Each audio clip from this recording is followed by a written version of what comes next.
دوستو صاحب رحمت پہ فدا جان کرو، آج سے ختم نبوت پہ فدا جان۔ حضور صلی اللہ علیہ وسلم نے ارشاد فرمایا کہ اللہ نے اس روح زمین پر جتنے نبی بھیجے، جتنے رسول بھیجے، جتنے پیغمبر بھیجے، ان کی جتنی امتیں آئی، کسی پیغمبر کو، کسی نبی کو، کسی رسول کو، کسی امت کو یہ 5 انعامات نہیں ملے جو 5 انعام اللہ نے میری امت کو عطا کیا۔ اللہ نے کم و بیش 1,24,000 انبیاء کرام کو بھیجا، آدم سے عیسیٰ روح اللہ تک جتنے نبی آئے، رسول آئے، پیغمبر آئے، اللہ نے یہ 5 انعاموں سے انہیں بھی نہیں نوازا، ان کی امتوں کو بھی نہیں نوازا، لیکن اسے 5 انعام حضور نے فرمایا کہ اللہ نے جو میری امت کو عطا کیے، نہ کسی نبی کو عطا کیے، نہ کسی امتی کو عطا کیے۔ میرے دوستو، ان 5 انعاموں کو اپنے دل دماغ میں بٹھا لو، انشاءاللہ کامیاب ہو جاؤ۔ ان 5 انعاموں کو اپنے دل کی تختی پہ لکھ لو، کبھی روزہ نہیں چھوڑو گے انشاءاللہ۔ سب سے پہلا انعام حضور صلی اللہ علیہ وسلم نے فرمایا کہ میرا امتی جب روزہ رکھتا ہے نا، روزہ رکھ لیتا ہے تو سارا دن بھوک اور پیاس کی شدت کی وجہ سے جب اس کے منہ کے اندر ایک بو پیدا ہوتی ہے، حضور نے فرمایا کہ یہ بو جنت کے مشک و عنبر سے بھی زیادہ قیمتی ہوتی ہے۔ جب رسول اللہ صلی اللہ علیہ وسلم کا امتی روزہ رکھ لیتا ہے تو سارا دن معدہ خالی ہونے کی وجہ سے، بھوک کی وجہ سے جیسے جیسے دن ڈھلتا جاتا ہے اس کے منہ کے اندر ایک عجیب سی بو پیدا ہو جاتی ہے۔ اللہ تعالیٰ کہتے ہیں کہ یہ بو جنت کی مشک و عنبر سے بھی زیادہ قیمتی ہے۔ اس بو کی طاقت کا اندازہ تب چلے گا جب اللہ محشر کے میدان میں حساب و کتاب کریں گے تو ایک طرف جنت کی مشک اور عنبر کو رکھا جائے گا اور دوسری طرف اس روزے دار کے منہ کی بو کو رکھا جائے گا۔ تو یاد رکھو، حضور نے فرمایا کہ یہ جو روزے دار کی بو ہے نا، میرے امت کے روزے دار کی بو سب سے اعلیٰ ہوگی، جنت کی مشک سے بھی اعلیٰ ہوگی، جنت کی عنبر سے بھی اعلیٰ ہوگی۔ میرے دوستو، آقا کا طریقہ اپنانے سے آپ دیکھو کہ جنت کی خوشبو بھی، اس کی بھی کوئی حیثیت نہیں ہے، جنت کے مشک کی بھی کوئی حیثیت نہیں ہے، جنت کے عنبر کی بھی کوئی حیثیت نہیں ہے جو محمد الرسول اللہ صلی اللہ علیہ وسلم کے امت کے روزے دار کے منہ کی بو ہے۔ یہ اتنی قیمتی چیز ہے۔ تو سارے ساتھی نیت کریں کہ انشاءاللہ روزے کی پابندی کریں۔ دوسرا انعام جو حضور صلی اللہ علیہ وسلم نے ارشاد فرمایا کہ سمندر کی مچھلیاں بھی امت محمد کے روزے داروں کے لیے دعائے خیر اور دعائے مغفرت کرتی رہتی ہیں۔ اب میرے دوستو، یہ بات جو حضور نے ارشاد فرمائی، اس بات کو آگے سمجھاتا چلوں کہ حدیث پاک میں آتا ہے کہ جب رسول اللہ صلی اللہ علیہ وسلم کا امتی جب روزہ رکھتا ہے نا تو اللہ عرش معلیٰ پہ اعلان کرتا ہے کہ اے فرشتوں کی جماعت، میری اس بات کے گواہ ہو جاؤ کہ میرے محبوب کے امتی جو روزہ رکھتے ہیں میں ان سے محبت کرتا ہوں، تم بھی ان سے محبت کرو۔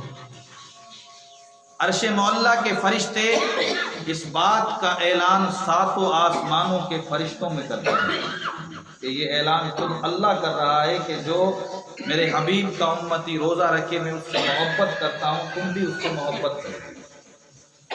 تو یہ اللہ کے فرشتے 7 آسمانوں میں یہ اعلان کرتے ہیں۔ پھر آسمان کے فرشتے اعلان کرتے ہیں ان فرشتوں میں جو روح زمین پہ اللہ کے فرشتے ہیں۔ پھر روح زمین کے فرشتے، روح زمین میں جتنے بھی فرشتے ہیں سب فرشتوں میں اعلان کرتے ہیں۔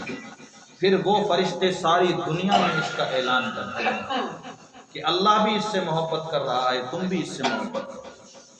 تو اللہ کے فرشتے بھی امت محمد کے روزے داروں کے لیے مغفرت کی دعا کرتے ہیں، جنت کی دعا کرتے ہیں، اور جو زمین پہ اللہ کے فرشتے ہیں وہ بھی یہی دعا کرتے ہیں، اور سمندر میں جتنی بھی مچھلیاں ہیں، جتنے بھی جانور ہیں، یہ سارے اس کے لیے دعا کرتے ہیں، اور جتنے پرندے آسمانوں میں فضا میں اڑ رہے ہیں اور پھل بوٹے پتیاں سب امت محمد صلی اللہ علیہ وسلم کی روزے دار کے لیے مغفرت کی دعا کرتے رہتے ہیں۔ تو سارے ساتھی نیت کریں کہ انشاءاللہ ایک بھی روزہ نہیں چھوڑیں گے۔ تیسرا انعام جو رسول اللہ صلی اللہ علیہ وسلم نے ارشاد فرمایا کہ میری امت کے روزے داروں کے لیے ہر روزانہ جنت کو سنوارا جاتا ہے، جنت کو سجایا جاتا ہے، اس کو بنایا جاتا ہے۔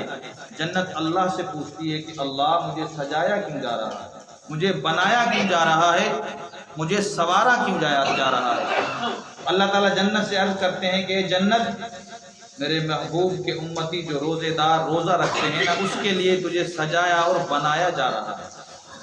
ایک وقت آنے والا ہے تو دنیا کی تکلیفیں برداشت کر کے، دنیا کی مشقتیں برداشت کر کے، اور یہ جتنی سہولتیں آسائشیں میں نے بنائی ہیں انشاءاللہ ان کا فائدہ اٹھائیں گے۔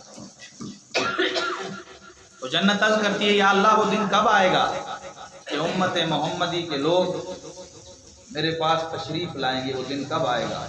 اللہ تعالیٰ اعلان کر کے جنت سے کہتا ہے وہ دن قریب ہے کہ آنے والا ہے کہ میرے حبیب کے امتی اس جنت میں ضرور داخل ہو جائیں گے۔ روزے کی برکات تو دیکھو، حضور نے فرمایا روزہ رکھنے سے، روزہ محمد الرسول اللہ صلی اللہ علیہ وسلم کا امتی دنیا میں رکھ رہا ہے اور وہاں جنت میں اس کی تیاری ہو رہی ہے، اور وہاں اس کے لیے، اس کے پروٹوکول کے لیے اللہ دیکھو جنت کو سجوا رہے ہیں، اور جنت بھی خود پوچھ رہی ہے آخر مجھے سجایا کس کے لیے جا رہا ہے، بنایا کس کے لیے جا رہا ہے؟ تو اللہ خود بتا رہے ہیں کہ تجھے سجایا جا رہا ہے میرے حبیب کے امت کے روزے داروں کے۔ تو سارے ساتھی انشاءاللہ پکی نیت کریں کہ روزہ انشاءاللہ نہیں چھوڑیں، روزے کو اپنے گلے سے لگائیں۔ روزہ ایمان کا حصہ ہے، روزہ تعلق مع اللہ ہے، روزے کے اندر تقویٰ کی بہترین سی۔ چوتھا انعام جو حضور نے ارشاد فرمایا کہ شیاطین کو قید کر لیا جاتا ہے۔ عام دنوں میں جو انسان نماز کا اتنا پابند نہیں ہوتا جتنا رمضان میں پابند ہوتا ہے، عام دنوں میں تلاوت کا اتنا پابند نہیں ہوتا جتنا رمضان میں ہوتا ہے، عام دنوں میں بھی نیک کام کرتا ہے لیکن رمضان میں جو نیک کام کرتا ہے اس کی بات ہی ہوتی ہے۔ تو حضور نے فرمایا شیاطین کو رمضان المبارک کے بابرکت مہینے میں بیڑیاں ڈال دی جاتی ہیں اور قید کر لیا جاتا ہے۔ پانچواں انعام جو حضور نے ارشاد فرمایا امت محمدی کے لیے، جو حضور نے ارشاد فرمایا کہ دو دعائیں ضرور قبول ہوتی ہیں۔ ایک، روزے دار جب سحری کرتا ہے، روزہ رکھتا ہے تو سحری کے وقت حضور نے فرمایا دعا قبول ہوتی ہے۔ پھر جب روزے دار یہ افطار کرتا ہے تو حضور نے فرمایا افطار کے وقت بھی دعا قبول ہوتی ہے۔ تو سارے ساتھی جب سحری کیا کریں تو سحری کے وقت کو ہم ایسے ہی ضائع کر دیتے ہیں، سونے میں، بیٹھنے میں، باتیں کرنے میں۔ جب حضور نے فرمایا ہے کہ بھئی دعا قبول ہوتی ہے تو سارے ساتھی دعا کا اہتمام کریں۔ اور افطار کے وقت بھی ہم باتوں پہ، کھانے پہ نظر رہتی ہے، دعا یاد ہی نہیں رہتی، سامان رکھنے میں ہی ٹائم چلا جاتا ہے۔ حضور نے فرمایا افطار کے وقت بھی دعا قبول ہوتی ہے۔ اور حضور صلی اللہ علیہ وسلم نے ارشاد فرمایا، ایک روایت میں ہے کہ اللہ تبارک و تعالیٰ اس رمضان المبارک کے مہینے میں 60,000 لوگوں کو، 60,000 جہنمیوں کو، گناہ گاروں کو جہنم سے نکال کر کے جنت میں ان کا داخلہ کرتا ہے۔ 60,000۔ ایک روایت میں حضور صلی اللہ علیہ وسلم نے فرمایا کہ آخری رمضان کی آخری شب میں اللہ تبارک و تعالیٰ اسی کے برابر جتنے لوگوں کو اللہ نے، جتنے گناہ گاروں کو، جہنمیوں کو جہنم سے نکال کر کے جنت میں داخل کیا ہے، اسی کے برابر اللہ تبارک و تعالیٰ آخری رمضان میں اپنی رحمت کا فیضان عام کر دیتے ہیں۔ اور اسی کے بقدر کہ ہر روزانہ 60,000 جہنمیوں کو جنت میں داخلہ کرایا جا رہا ہے، تو آپ حساب لگائیں کہ آخری رمضان میں کتنے بنیں گے۔ تو اسی کے برابر اللہ تعالیٰ اپنی رحمت کا فیضان عام کر کے اعلان کرتے ہیں کہ اسی کے برابر اللہ تبارک و تعالیٰ جہنمیوں کو جہنم سے نکال کر جنت میں داخل فرمائے۔ اللہ سے دعا کریں کہ اللہ تبارک و تعالیٰ ہمارے عزیز اقارب رشتہ داروں کو اس میں شامل فرمائے۔ میرے دوستو، رمضان کا مہینہ ہمیں پیغام دے رہا ہے کہ نماز کو اپنے سینے سے لگا۔ رمضان المبارک کا مہینہ ہمیں پیغام دے رہا ہے قرآن کی تلاوت کو اپنے دل میں بٹھا لو۔ رمضان المبارک کا مہینہ ہمیں پیغام دے رہا ہے کہ حکم خدا کو اپنا لو۔ رمضان المبارک کا مہینہ ہمیں پیغام دے رہا ہے کہ طریقہ مصطفیٰ کو اپناؤ۔ رمضان المبارک کا مہینہ یہ پیغام دے رہا ہے کہ کسی بھی روزے کو بلا عذر جانے نہ دو۔ رمضان المبارک کا مہینہ ہمیں پیغام دے رہا ہے کہ بڑوں کا ادب کرنا سیکھ جاؤ۔ رمضان المبارک کا مہینہ ہمیں پیغام دے رہا ہے کہ چھوٹوں پہ شفقت کرنا شروع کرو۔ رمضان المبارک کا مہینہ ہمیں پیغام دے رہا ہے کہ والدین کا احترام کرنا شروع کر دو۔ رمضان المبارک کا مہینہ ہمیں پیغام دے رہا ہے کہ ماں کی عزت کرنا شروع کر دو۔ رمضان المبارک کا مہینہ ہمیں پیغام دے رہا ہے کہ بہن کی عزت کرنا شروع کر دو۔ میرے دوستو، رمضان المبارک کا مہینہ پیغام دے رہا ہے کہ 5 وقت نماز کو اپنی زندگی میں لے آؤ۔ رمضان المبارک کا مہینہ پیغام دے رہا ہے کہ اپنے سروں پر یہ امامہ سجا لو۔ رمضان المبارک کا مہینہ پیغام دے رہا ہے کہ جب صبح کی نماز ادا کرو تو سورہ یاسین پڑھو، پھر مسجد سے نکلو۔ رمضان کا مہینہ پیغام دے رہا ہے کہ جب عشاء کی نماز ادا کر لو تو سورہ واقعہ اور سورہ ملک پڑھ کر نکلو۔ میرے دوستو، رمضان کا پیغام خیر کا پیغام ہے، رمضان کا پیغام بھلائی کا پیغام ہے۔ میرے دوستو، یہ پیغام عام ہے، ایسا نہیں ہے کہ غریبوں کے لیے رمضان کا پیغام الگ ہے، امیروں کے لیے رمضان کا پیغام الگ ہے، گاڑی والوں کے لیے رمضان کا پیغام الگ ہے، بغیر گاڑی والوں کے لیے رمضان کا پیغام الگ ہے۔ اس میں سب برابر ہیں، کوئی بڑا نہیں، کوئی چھوٹا نہیں، کوئی غریب نہیں، کوئی امیر نہیں، کوئی پروٹوکول والا نہیں، کوئی بغیر پروٹوکول والا نہیں، سب برابر ہیں۔ یہ پیغام، یہ فیضان عام ہے، یہ پیغام در حقیقت اللہ رب العالمین کا پیغام ہے جو رمضان کے صدقے آپ کو مل رہا ہے، مجھے مل رہا ہے۔ اور اسی پیغام کو جس نے اپنے دل میں بٹھایا، جس نے سینے سے لگایا، کہ یاد رکھو کہ اس کو کامیاب ہونے میں کوئی بھی نہیں روک سکتا۔